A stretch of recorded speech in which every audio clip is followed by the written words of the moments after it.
Bismillahirrahmanirrahim. Assalamualaikum warahmatullahi wabarakatuh. Alhamdulillahirabbil alamin wa bihi nasta'in ala umurid dunya waddin.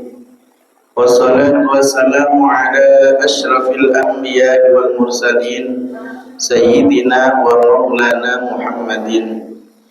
Allahumma fassalli wa sallim wa barik ala sayyidina Muhammadin wa ala alihi wa ashabihi wa man tabi'ahum bi ihsanin ila yaumiddin. Amma ba'du, faqad qala Allah ta'ala fi kitabihil aziz, a'udzu billahi minasy syaithanir rajim. Ya ayyuhalladzina amanu taqullaha wal tanzur nafsum ma qaddamat lighad wattaqullaha innallaha khabirum bima ta'malun.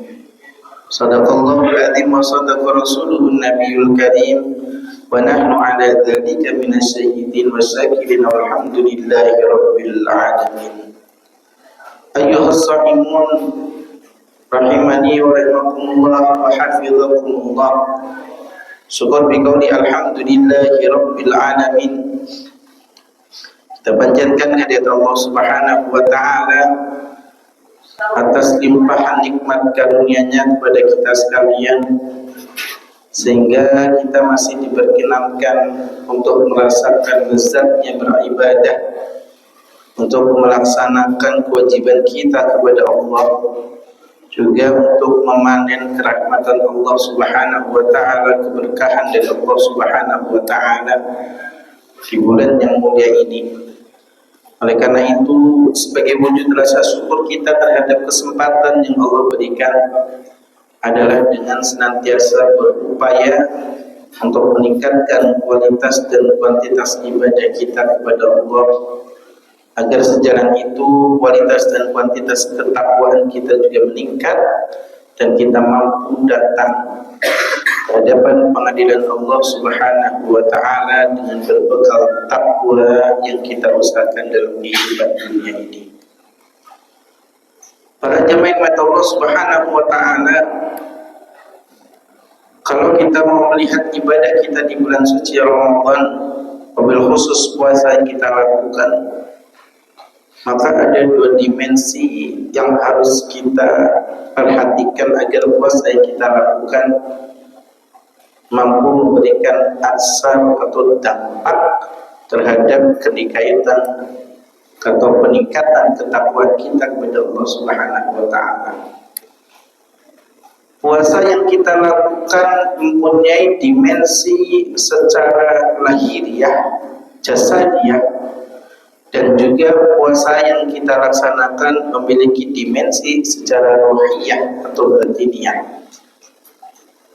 Orang sering menitik beratkan puasa itu dengan hanya fisiknya, dengan hanya jasadnya, atau hanya dengan fikihnya. Sering meninggalkan tasawufnya. Orang hanya mementingkan kuantitas puasanya dengan meninggalkan kualitas puasa. Padahal sekali lagi yang kita butuhkan dari puasa ini tidak hanya kuantitas, tetapi hanya kualitasnya juga terhadap keimanan dan ketakwaan kita kepada Allah Subhanahu wa taala. Kalau ditanya secara fikih, kalau ditanya secara zahir, maka insya Allah sebagian besar dari kita sudah melewatinya.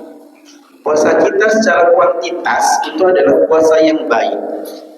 Kenapa? Karena kita menahan diri kita untuk tidak makan dan minum dari matahari terbit sampai terbenam. Kita juga menahan untuk berkumpul dengan suami atau istri dalam periode puasa itu. Secara kuantitas, secara fikih selesai puasa kita. Tetapi apa cukup puasa seperti ini yang akan mampu menaikkan derajat keimanan dan ketakwaan kita kepada Allah Subhanahu wa taala?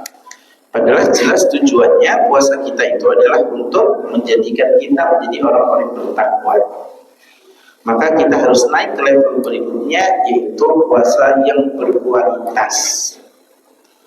Puasa berkualitas itu tidak bicara tentang jasadiyah, tentang zahiriyah, tetapi bicara tentang batiniyah, bicara tentang ruhiyah, bicara tentang hati. Bagaimana kita memuasakan seluruh anggota badan kita, memuasakan hati kita untuk menahan dari melakukan penyakit-penyakit hati.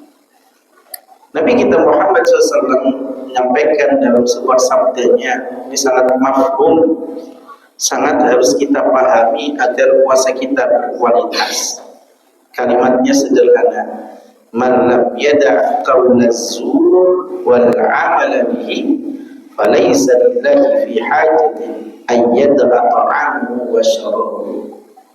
Barang siapa orang menjalankan puasa, dia tidak mampu meninggalkan kalimat-kalimat dusta, kalimat-kalimat bohong, kalimat-kalimat fitnah dan berperilaku yang mengindikasikan kepada kedustaan, kefitnahan, maksiat, maka falaisa lillahi fi hajatin, Allah tidak membutuhkan dia meninggalkan lapar dan dahaganya. Artinya apa?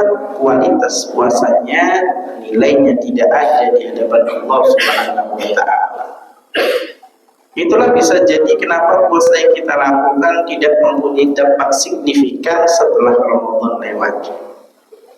Makanya kita bisa tanya pada diri kita nanti, setelah Ramadan lewat, apakah kaki kita masih ringan melangkah ke masjid?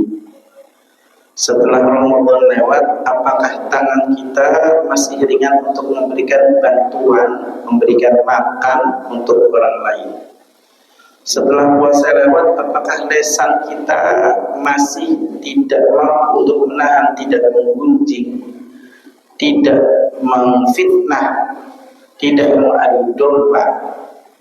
Apakah setelah puasa lewat kita masih diberikan kekuatan untuk tertaut hati kita terhadap Al-Qur'anul Karim? Ini PR kita semua, terutama sebagai orang tua. Kenapa anak-anak kita mulutnya ketika puasa alhamdulillah tidak pernah selesai? Mereka ketika bercanda dengan temannya, nunggu buka, hati-hati anjing untuk mulutnya itu. Ketika berangkat sekolah, minggir goblok, jin sini jin, itu puasa itu. Bicaranya dari mulut orang yang berpuasa. Dan kita sebagai orang tua kadang memahami, membolehkan, membiarkan itu semua. Padahal kalau ini sudah jadi karakter, sudah menjadi habitual action, menjadi kebiasaan, maka akan samar ini benar atau salah.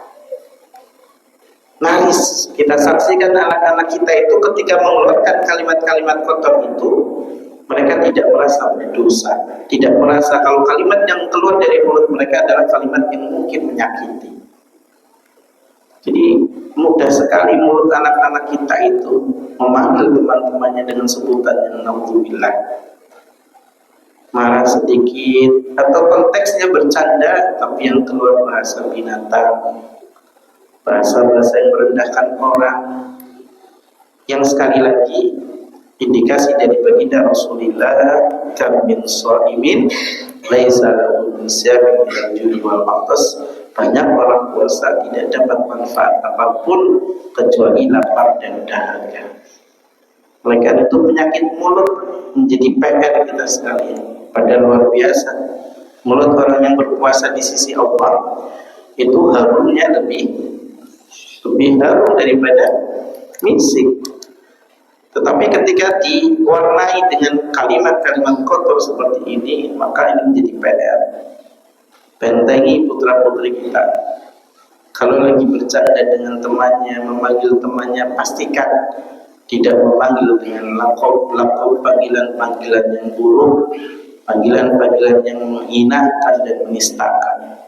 Orang tuanya pun sama, ketika memanggil anaknya, ketika kesal dengan anaknya, demi Allah jaga jangan sampai mengeluarkan kalimat-kalimat yang kotor. Susah diajar sholat misalkan, atau susah disuruh sekolah bangun, susah banget anak diatur, dasar anak anjing misalkan. goblok sini orang tua harus menjadi cerminan terdepan agar sekali lagi PR dari lesan anak-anak kita ini waktu yang pas di bulan suci Ramadan, membentengi anak-anak kita untuk indah kalimat yang keluar dari lesannya. Jangan sampai keluar dari lesannya adalah kalimat-kalimat yang menghinakan, menistakan, bahkan menghina terhadap orang tuanya. Tidak hanya terhadap teman-temannya, tetapi juga terhadap orang tuanya. Mereka berkata seenaknya, ini PR. Jangan sampai mereka termasuk orang yang muflis, orang yang rugi. Kenapa mereka bawa pahala? Pahalanya habis digantikan dengan orang-orang yang tersakiti karena mulutnya, karena lesannya. Oleh karena itu sekali lagi para jemaah sekalian, mari bentengi anak-anak kita terutama dan kita secara khusus agar di bulan yang mulai ini menyekolahkan lesan, menyekolahkan mulut dari kita dan anak-anak kita agar jangan sampai keluar kalimat-kalimat yang menghinakan, kalimat-kalimat yang merendahkan, kalimat-kalimat yang menistakan saudaranya, yang mungkin akan menorehkan luka, yang akan menjadi bumerang, yang akan menjadi senjata kita untuk menjauhkan kita dari surganya Allah Subhanahu wa taala. Alhamdulillah.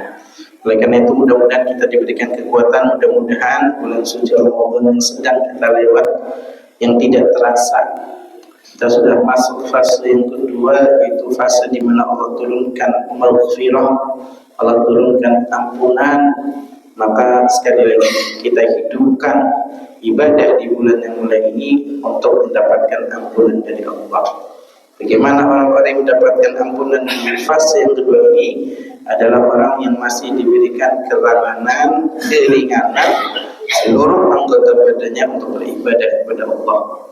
Kalau yang kedua ini kita sudah mulai loyo, sudah mulai lenggang, sudah mulai maju, kemungkinan jauh itu dari ampunan Allah. Tapi kalau kita masih khusyuk, kita masih fokus ibadah, insya Allah kita adalah orang-orang yang diberikan maghfirah, ampunan oleh Allah Subhanahu wa taala. Alhamdulillahirabbil alamin, subhanakallah wa bihamdika asyhadu an la ilaha illa anta astaghfiruka wa atubu ilaik. Wassalamualaikum warahmatullahi wabarakatuh.